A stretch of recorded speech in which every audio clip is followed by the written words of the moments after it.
Les faits, événements, vidéos ou enregistrements diffusés lors de ce programme peuvent heurter la sensibilité d'un public non averti.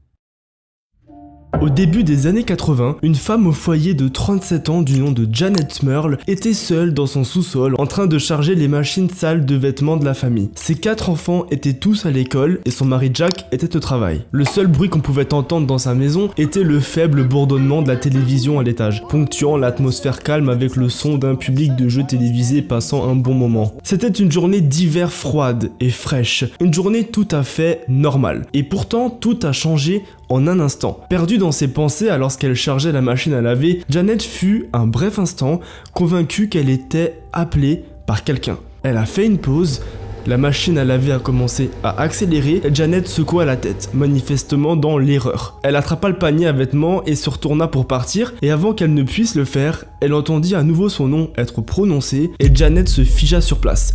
Il n'y avait aucun doute cette fois. Elle avait entendu quelqu'un l'appeler par son nom. Une voix de femme, douce mais un peu troublante. Elle jeta un coup d'œil au sous-sol et tout ce qu'elle vit était les boîtes de décoration de Noël. La lumière du jour qui pénétrait par la petite fenêtre en hauteur était suffisante pour éclairer les coins sombres de la pièce, et dans ces coins, il n'y avait personne. Il n'y avait personne d'autre qu'elle à ce moment. Une voix se met encore une fois à murmurer son nom, et cette fois, ça vient de derrière elle. Janet, elle se retourne, son sang se glace, elle recule lentement vers les escaliers et la voix l'appelle encore une fois. Une voix douce qui chuchote à Janet mais qui la terrifie. Puis c'est arrivé une 4e fois, presque sur un ton taquin ou moqueur. Janet était sûre d'avoir entendu un léger ricanement alors qu'elle entendait son nom être appelé. Qui que ce soit, il ou elle appréciait clairement sa peur. Janet recula vers les escaliers. « Qu'est-ce que tu veux ?» Et il y a eu un silence.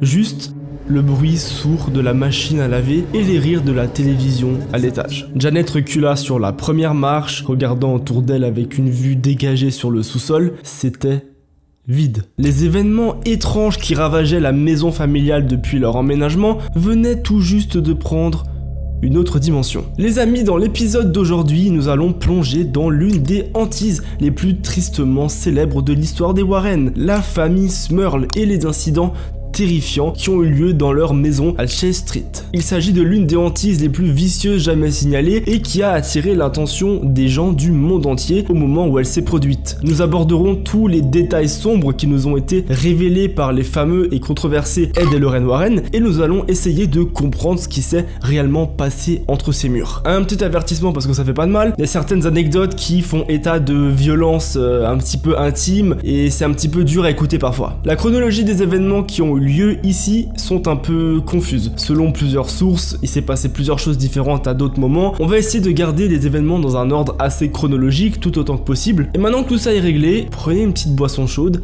tamisez les lumières, installez-vous confortablement et il est temps d'entrer dans l'histoire horrible de la famille Smurl et de leur infestation démoniaque et paranormale, ainsi que l'une des enquêtes les plus terrifiantes de Ed et Lorraine Warren. Les premières années de mariage de Janet et Jack Smurl ont été un vrai bonheur. Le travail de Jack permettait à sa nouvelle famille de vivre confortablement et leurs 2 premières filles sont nées, Dawn et Kim. Janet a abandonné son travail pour devenir mère à temps plein et le couple était particulièrement proche des parents de Jack, John et Mary Smurl, avec qui ils vont même partager une maison à Wilkes-Barre en Pennsylvanie. Cependant, une tragédie les a frappés en 1972 lorsque l'ouragan Agnès a décimé la région. La maison familiale a été inondée sous 4 mètres d'eau et même si heureusement aucun membre de la famille n'a été blessé, la maison a été complètement détruite. John et Mary ont bien tenté de rénover ce qu'ils pouvaient, mais la maison a été reprise par l'autorité locale de réaménagement. Avec une jeune famille à ses côtés et ne sachant pas vers qui se tourner ensuite, les parents de Jack étaient un peu la bouée de sauvetage de tout le monde et pourtant ils n'ont pas vu cet incident comme une raison pour diviser leur famille et c'est par hasard qu'ils ont trouvé un petit duplex à vendre dans la ville voisine de West Pitson. La maison était un peu vieille, elle était un peu en mauvais état, mais elle donnait aux 2 membres de la famille une demeure qui leur était propre, et ce à un prix très raisonnable. Cependant, ce qu'ils ne savaient pas, c'est que cette propriété particulière de Chase Street était au centre de nombreuses rumeurs locales, dont ils n'étaient pas au courant. Les habitants ont déclaré que la police faisait des apparitions régulières au fil des années pour différents troubles. Certains ont déclaré que des bruits étranges pouvaient être entendus depuis la propriété, même lorsque l'endroit était vide. D'autres ont même déclaré que les anciens proprios pratiquaient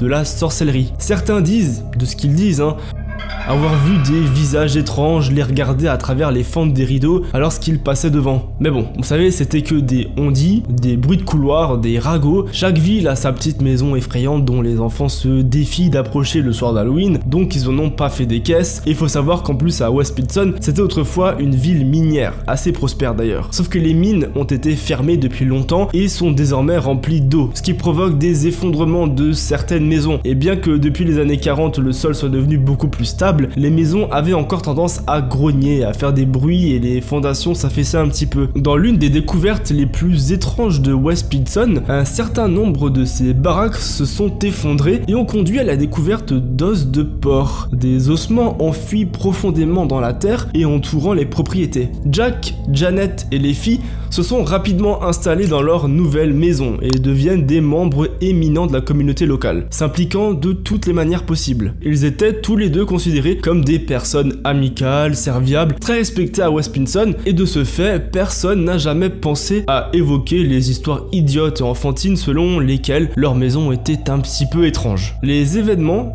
comme dans beaucoup de ces cas, ont commencé de manière assez mineure. Le premier qui a été signalé dans la maison s'est produit au milieu des années 1970, lorsque Mary Smurl, la mère de Jack, achète un nouveau tapis. Lorsqu'ils l'ont déroulé dans leur salon, ils ont découvert une grande tache grasse au milieu. La tache était encore humide et était donc clairement apparue depuis que le tapis était chez eux. Ils l'ont nettoyé à fond et se sont couchés. Mais 2 jours plus tard, la tache est réapparue. Ils continuaient à le nettoyer, mais à chaque fois, après seulement quelques jours, la tache revenait. Ce n'était que le début de leur calvaire. Les rénovations ont été assez importantes et ont duré plusieurs années. Un certain nombre des tuyaux ont été remplacés ou réparés, et même après avoir été fraîchement soudés, ils provoquaient de manière inattendue une fuite, trempant la maison de Jack et Janet. Et ce, malgré le travail effectué par John, un soudeur quand même assez expérimenté. Les outils disparaissaient souvent et réapparaissaient dans des endroits étranges où ils n'avaient jamais été posés. Cela signifiait que les petits travaux qui devaient prendre quelques minutes prenaient à Jack des heures. À un moment donné, Jack et Janet ont complètement rénové leur salle de bain. Lorsqu'ils sont arrivés le lendemain matin, leur tout nouveau lavabo et leur nouvelle baignoire avaient été rayés de manière irréparable, avec de gros morceaux de porcelaine arrachés. Puis,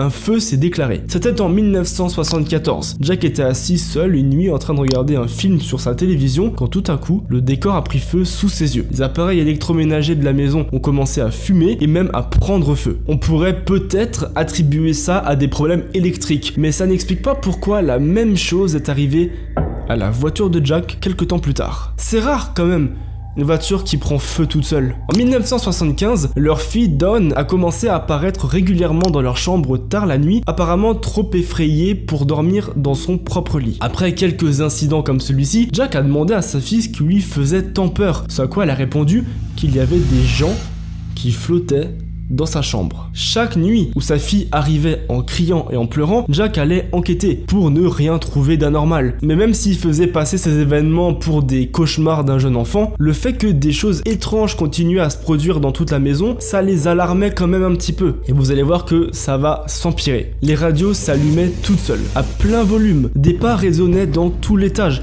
alors qu'il n'y avait personne là-haut. Les toilettes tiraient la chasse d'eau en pleine nuit, tout seul, alors que tout le monde dormait. Et le plus déroutant de tous, c'est les coups qui pouvaient être entendus venant de l'intérieur des murs. En 1977, Janet a donné naissance aux jumelles Shannon et Karen, portant ainsi le nombre d'enfants Smurl à 4. Au fil des années, le couple a continué à remarquer d'étranges phénomènes. À l'aube du matin, Jack et Janet se retrouvent réveillés par un étrange craquement. Ils suivent le bruit et ça les amène en bas, jusqu'à leur porte d'entrée. Lorsqu'ils l'ouvrent, ils voient leur chaise de jardin se balancer d'avant en arrière, toute seule dans l'air calme du matin, comme si quelqu'un y était assis quelques secondes avant qu'ils arrivent. Jack et Janet avaient presque accepté le fait qu'il y avait quelque chose d'un petit peu bizarre qui se passait, et ça faisait des années que c'était à ce stade. Et même si ça pouvait être un petit peu effrayant, c'était pour l'essentiel inoffensif. Ils ont très souvent plaisanté sur le fait de partager leur maison avec des fantômes. En réalité, ils ont simplement écarté cette hypothèse en disant que tout était explicable d'une manière ou d'une autre. Les étrangetés d'une vieille maison délabrée.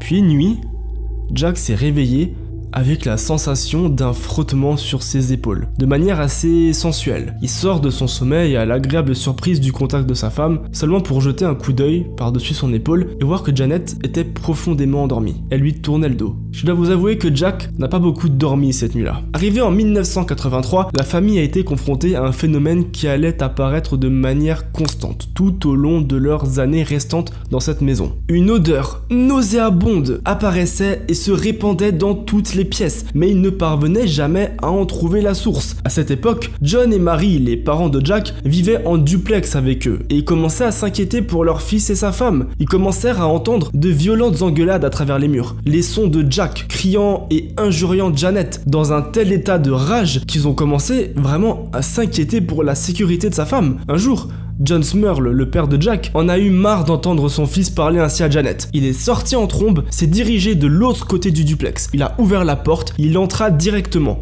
seulement pour trouver Jack, Janet et ses petits-enfants assis en train de passer une soirée relaxante devant la télévision. C'est à ce moment-là que Janet a eu sa rencontre au sous-sol, lorsqu'elle faisait ses machines. Comme je l'ai dit, ils avaient déjà suggéré la possibilité que leur maison pourrait être hantée, mais c'était la première fois que Janet était elle-même témoin de quelque chose qui ne pouvait tout simplement pas être expliqué. La seule possibilité était que quelqu'un lui fasse une farce. Mais en quittant le sous-sol, Janet a fouillé toute la propriété, ouvert chaque pièce, chaque armoire, regardez chaque sous-sol, chaque lit. Elle était totalement seule dans cette maison. Quelques semaines plus tard, Janet se retrouvait de nouveau seule. Elle repassait dans la cuisine lorsqu'elle fut soudainement frappée par un souffle d'air froid, ce qui s'était déjà produit plusieurs fois. Sauf que cette journée-ci, dans sa cuisine, à quelques mètres d'elle, en plein jour, se tenait une forme humaine. On pouvait voir les contours vagues d'une personne, mais son corps était constitué d'une substance noire, presque semblable à celle d'une fumée. Même si Janet avait l'impression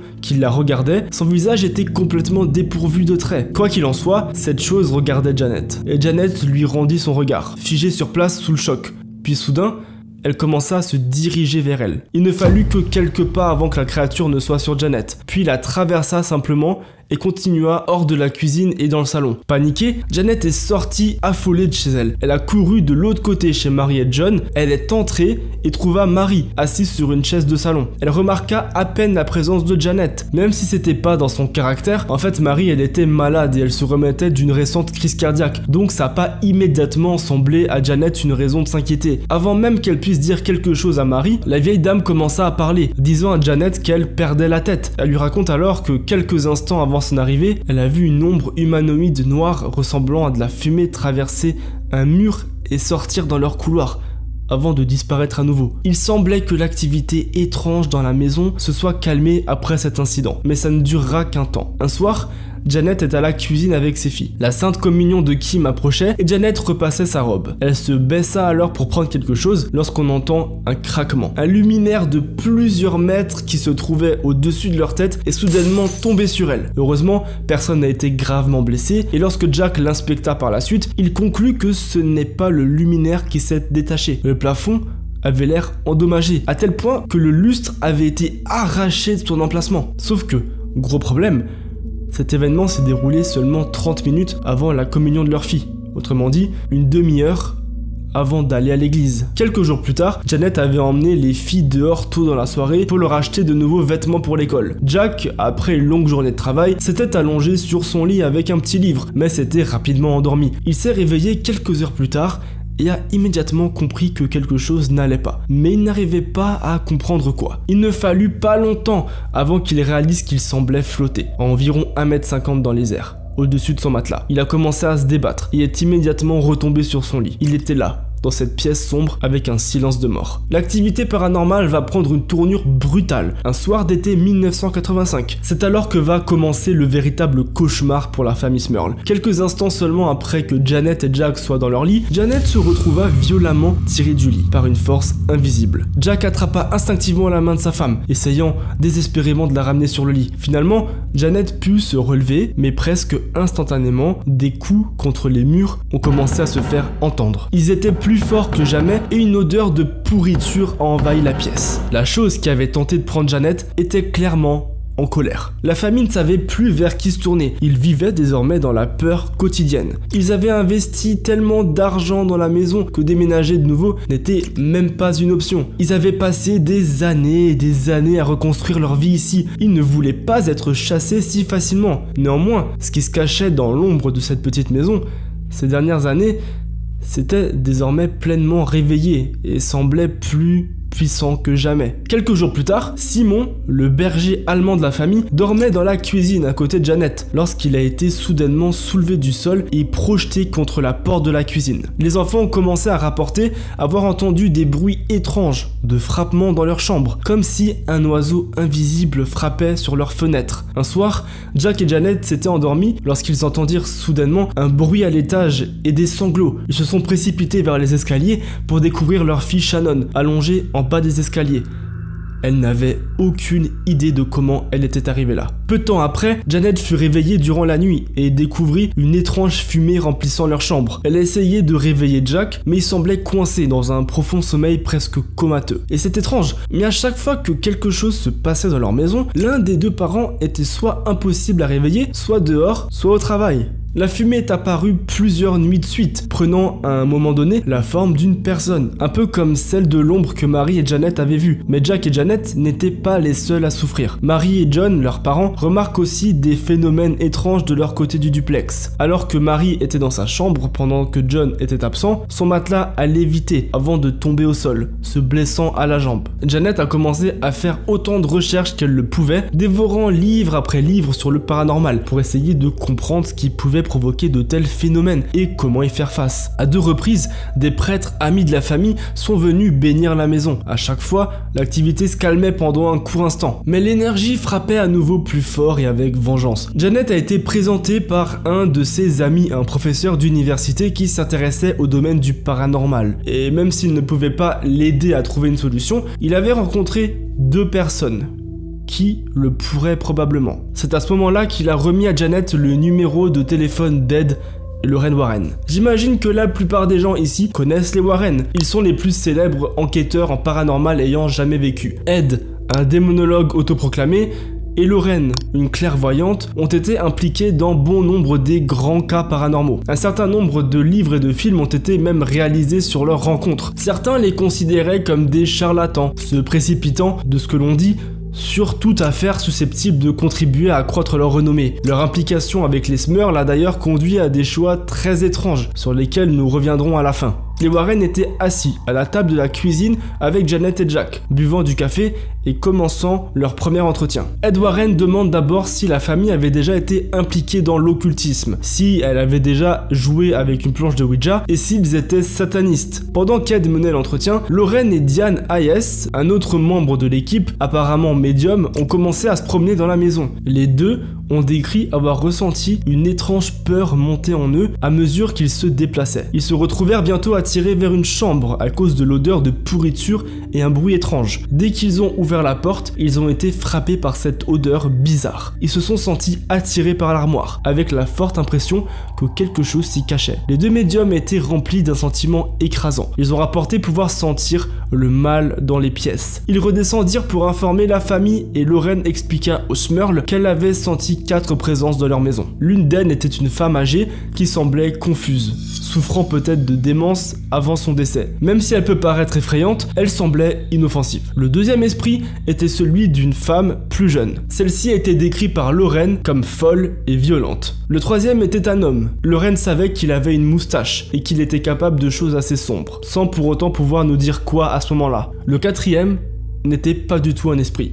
C'était un démon, apparemment capable de contrôler d'autres esprits. Il était probablement dans les murs de la propriété depuis des décennies, mais pour une raison qu'elle ne comprenait pas encore, il avait été réveillé par la famille Smurl. Ce démon se nourrissait de la famille comme de batteries. Leur peur et leur confusion lui donnaient de l'énergie. Le démon maintenait la famille dans un état constant d'inquiétude, ses actions n'ayant jamais vraiment de sens, étant imprévisibles et parfois dangereuses. C'est à ce moment-là qu'Ed a exposé aux Smurls les 4 étapes d'une activité démoniaque: infestation, oppression, possession et enfin la mort. Vous l'avez compris, mais ces étapes ne concernent pas du tout le démon, hein. C'est la famille Smurl. Et ces 4 étapes étaient déjà bien engagées. L'enquête des Warren commença donc la même nuit, et ils furent immédiatement témoins de certains des phénomènes vécus par les Smurl depuis déjà des mois. Les miroirs de leur chambre ont commencé à bouger de manière inattendue, et une petite télévision portable en noir et blanc, qui avait été laissée débranchée par crainte d'un incendie, s'est soudainement allumé. Dans le statique, il jurait qu'il pouvait y voir des formes humaines, comme s'il regardait la famille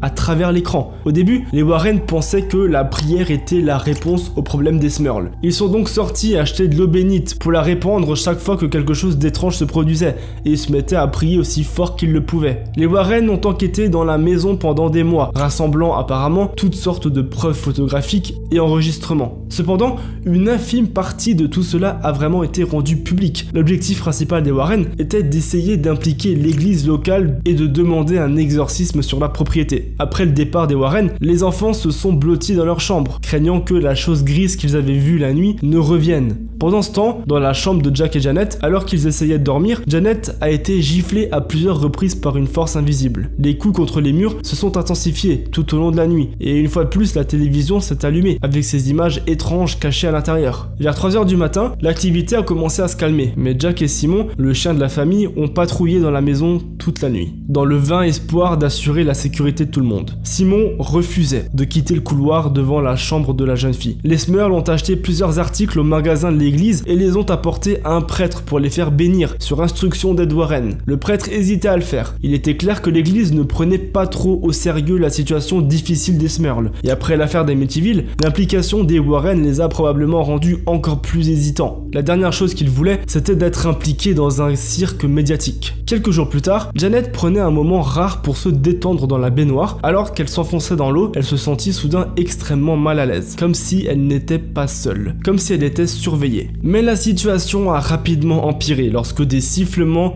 ont commencé. Un sifflement que Janet a décrit comme s'apparentant à celui d'un groupe d'hommes ivres. Jack a été réveillé une nuit, vers 2h du matin, au son de 2 voix féminines. Dans son état à moitié endormi, il supposa qu'il s'agissait de ses filles. Il ouvre alors les yeux et vit 2 femmes, debout, au pied de son lit, vêtues de robes démodées, dans la lueur de la télévision. La nuit suivante, Jack se réveilla tard dans la soirée, encore une fois au son des voix. Il pouvait voir les 2 femmes, debout, dans le coin sombre de la chambre. Il a essayé de réveiller Janet, mais sans succès. Alors qu'il était assis là, terrifié, il pouvait voir que l'une avait environ 40 ans et que l'autre était plus jeune, peut-être au début de la vingtaine. Il pouvait les entendre chuchoter, mais ne pouvait pas comprendre ce qui se disait. La jeune femme se tourna lentement vers Jack, ses lèvres se retroussant en un sourire exagéré. Jack essaya de crier, mais aucun bruit ne sortait. Les 2 femmes continuèrent à regarder Jack, se chuchotant et en lui souriant d'une manière qui lui fit frissonner tout le corps. Puis, elles ont reculé lentement et ont disparu dans l'obscurité de l'armoire. À ce stade, les Warren étaient en contact quotidien avec les Smurl. Ed a réussi à faire venir un autre prêtre pour bénir la maison, et peu de temps après, il a décidé de tenter quelque chose appelé une provocation religieuse, un rituel qui, espérait-il, forcerait le supposé démon à se révéler. Et ça a semblé fonctionner dans une certaine mesure, car à mi-chemin du rituel, Ed a été étouffé au point de perdre connaissance. Ensuite, les marques de morsures et les égratignures ont commencé à apparaître. D'abord sur Jack, puis sur d'autres membres de la famille. Il ne semblait y avoir aucune source. Elles apparaissaient du jour au lendemain. Des incidents se produisaient également de l'autre côté du duplex. Sa mère voyait des ombres étranges la nuit. Elle savait pas comment, mais elle avait l'impression qu'ils essayaient de l'appeler, pour la convaincre de la suivre, dans ce qu'elle appelait les ténèbres. À cette époque, des incidents se produisaient tous les jours, mais la situation a pris une tournure encore plus dramatique dans la nuit du 21 juin. Jack, une fois de plus endormi dans son lit, fut réveillé violemment. Il regarda autour de lui dans sa chambre avec un sentiment de panique. Ce n'est que lorsqu'elle était déjà en train de grimper sur le lit que Jack prit conscience que la présence d'une femme, si on pouvait appeler ça une femme, était à côté de lui. Ce que Jack vit ramper sur son lit, c'était le visage d'une vieille femme, avec le corps d'une femme beaucoup plus jeune. Ses cheveux étaient longs, blancs et en désordre. Sa peau d'un blanc pur et ce qui semblait être des écailles recouvrant son corps, couverte de plaies ouvertes d'où suintait du pus,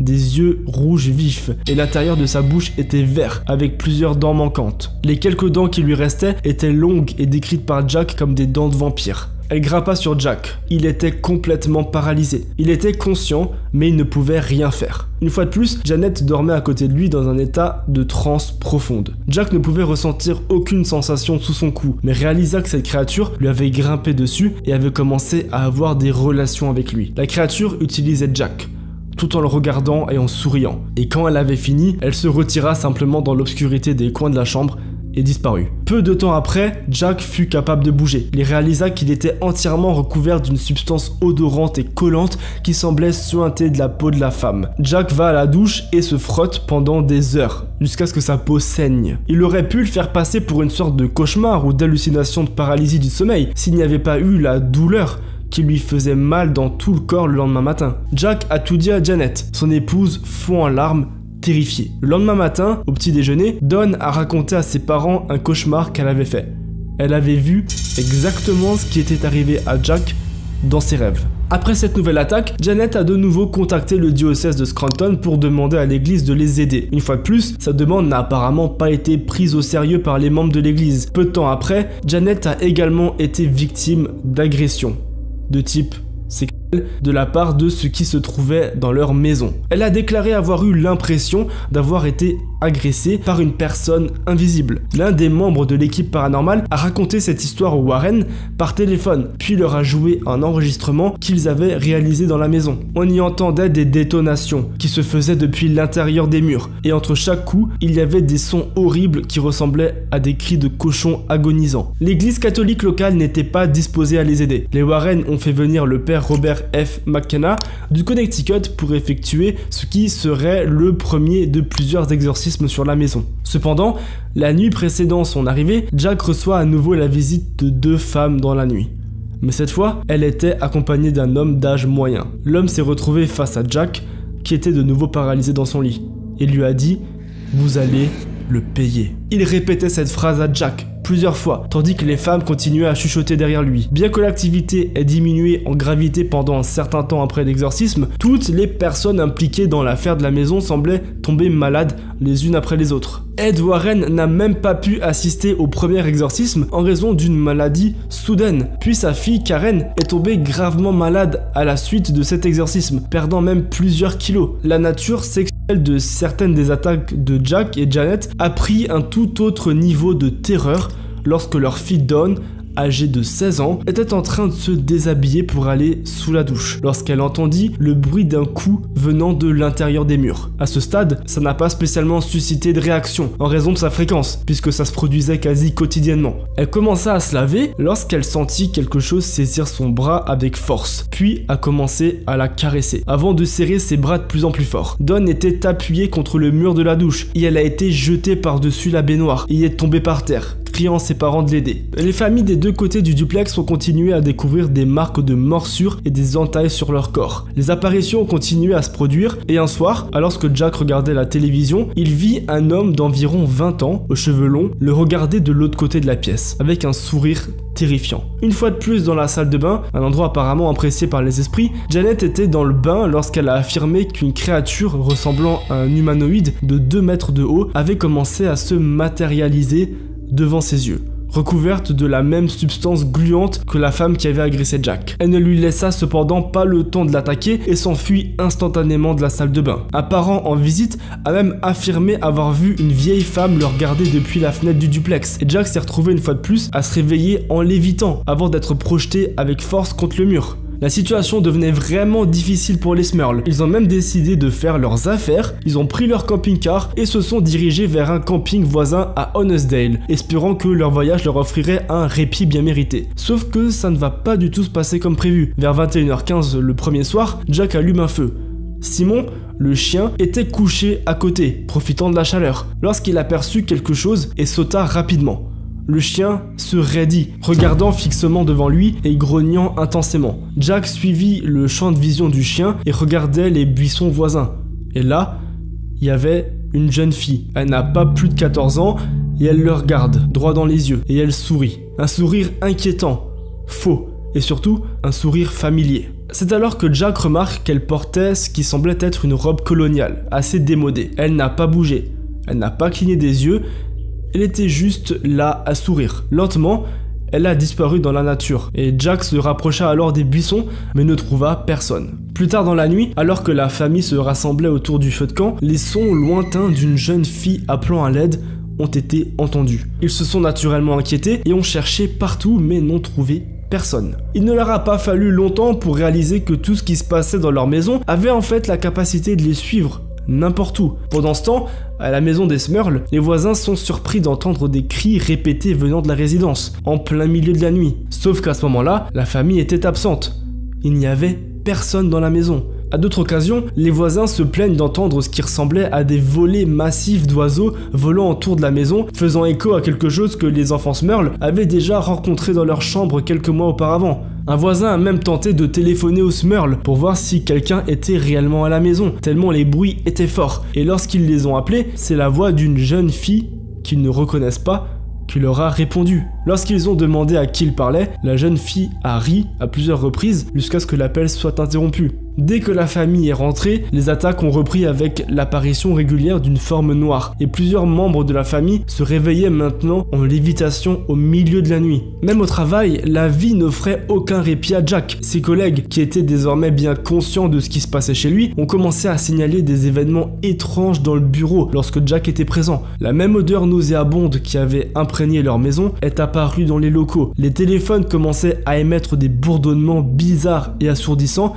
sortis de nulle part, et même des sons dans les murs se faisaient entendre. Peu de temps après leur séjour en camping, Janet a décidé de s'allonger sur leur canapé en raison d'un gros mal de tête. Elle s'est réveillée avec la sensation, désormais familière, d'une force invisible la touchant de manière un peu trop intime. Ses mains invisibles semblaient remonter le long de son corps, jusqu'à ce qu'elle s'agrippe à sa gorge et commence à l'étrangler. Son emprise se resserra à tel point que sa vision commença à devenir sombre et floue. Janet a affirmé qu'elle avait utilisé des techniques de visualisation religieuse qu'Ed Warren lui avait enseignées, et remarquablement, ça avait fonctionné. Le lendemain matin, le père McKenna revient pour le deuxième exorcisme sur la propriété. Alors que le prêtre rentre chez lui après le rituel, il savait au fond de lui qu'il n'avait toujours pas pu aider la famille.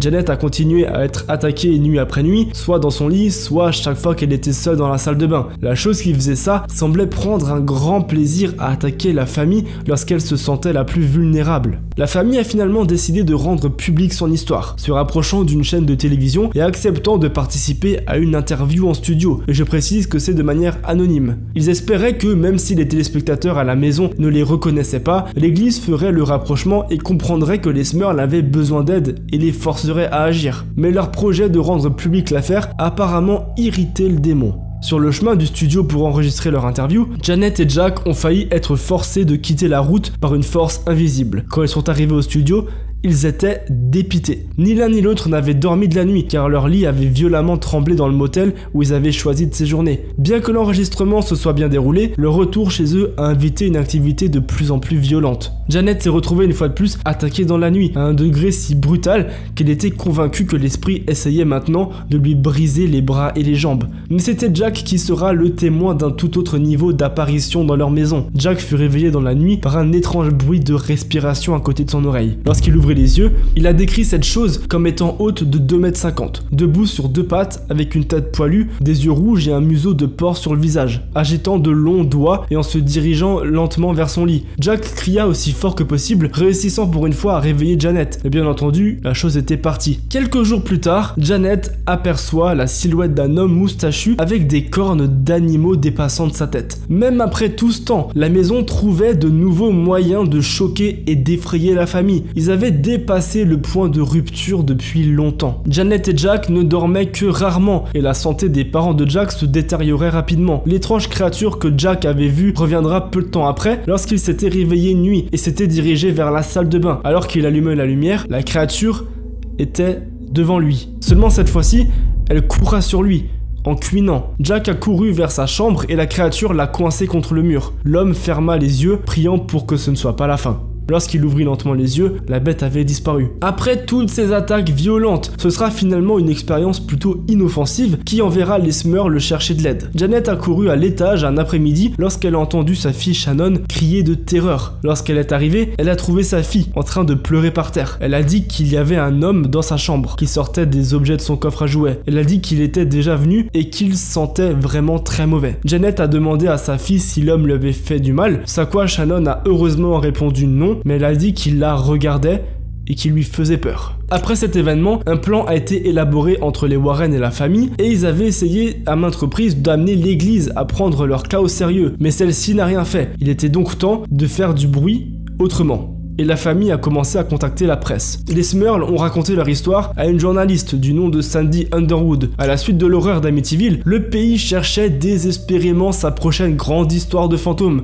Et chez les Smurls, ils l'ont trouvé. Il y a eu une frénésie médiatique. Les journaux du monde entier ont commencé à raconter ce qui se passait dans leur maison. Les chaînes de télévision arrivaient avec des caméras. Des centaines de membres du grand public se présentaient sur la propriété des Smurls. Mais ce qu'ils pensaient être leur chance de faire connaître leur histoire et d'obtenir de l'aide a en fait ajouté encore plus de pression sur la famille. Il y avait tellement de monde que la police a été obligée de fermer la rue. Leurs voisins étaient naturellement en colère à cause du chaos qu'ils avaient apporté à leur paisible communauté. Les enfants ont vu des gens grimper aux arbres au milieu de la nuit, regardant par les fenêtres pour espérer y croiser un démon. À un moment donné, un groupe de sorcières a même demandé si elles pouvaient accomplir des rituels sataniques de leur maison, et un certain nombre de personnes se cachaient à l'extérieur de la propriété, portant parfois des armes. Pendant ce temps, 6 maisons différentes proches des Smurls ont commencé à signaler des coups dans leurs murs, des odeurs étranges et des cris tard dans la nuit dans leur maison. Il semblait qu'avec la prise de conscience et la reconnaissance, les entités gagnaient en puissance. Les Smurls ne pouvaient pas quitter leur domicile sans être harcelés par la presse et le public. Mais s'ils restaient à l'intérieur, ils étaient sans cesse tourmentés par des esprits. Alors que la presse continuait à présenter l'histoire des Smurls, la perception du public commença à se retourner contre eux. Des rumeurs concernant un contrat de livres et de films ont commencé à circuler, et beaucoup ont commencé à croire qu'ils faisaient cela simplement pour la gloire et l'argent. Certains ont même suggéré que le projet de rendre public l'affaire n'avait rien à voir avec les Smurls, et qu'il avait été entièrement réalisé par les Warren. Stephen Kaplan, un parapsychologue ayant un certain lien avec l'affaire Amityville, a affirmé que même s'il pensait que les Smurls avaient fait l'expérience d'une hantise, les suggestions selon laquelle un démon était à blâmer avaient été entièrement insérées dans leur tête par les Warren. L'église n'avait pas complètement ignoré les supplications de la famille et avait accepté de finalement bénir la maison. Cependant, l'organisation d'un exorcisme nécessitait l'approbation de plus hauts responsables de l'église, et surtout, une fois que les Warren s'impliquèrent, il y eut un fort sentiment de scepticisme sur la gravité réelle de la situation.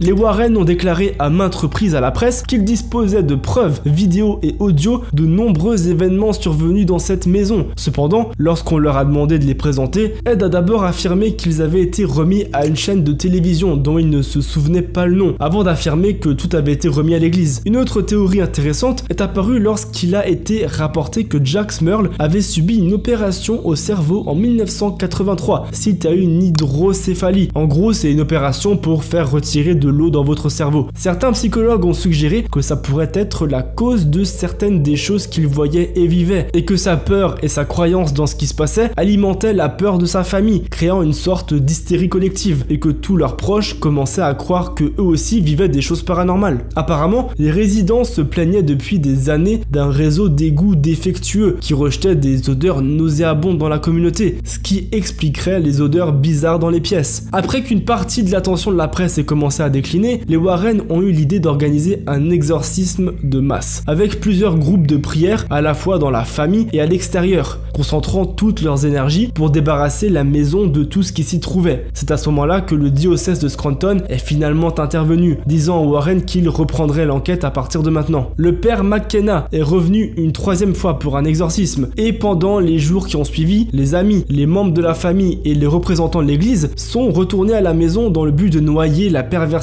des entités dans leurs prières. Pour les Smurls qui s'étaient sentis si seuls pendant des années, ce fut un moment puissant et émouvant. Leur maison, longtemps un lieu de misère et de peur, était désormais remplie de bougies chaleureuses, d'amis aimants et plus important encore, de soutien. Et apparemment, ça a marché. Les semaines ont passé et aucun incident n'a eu lieu au sein de la petite maison familiale.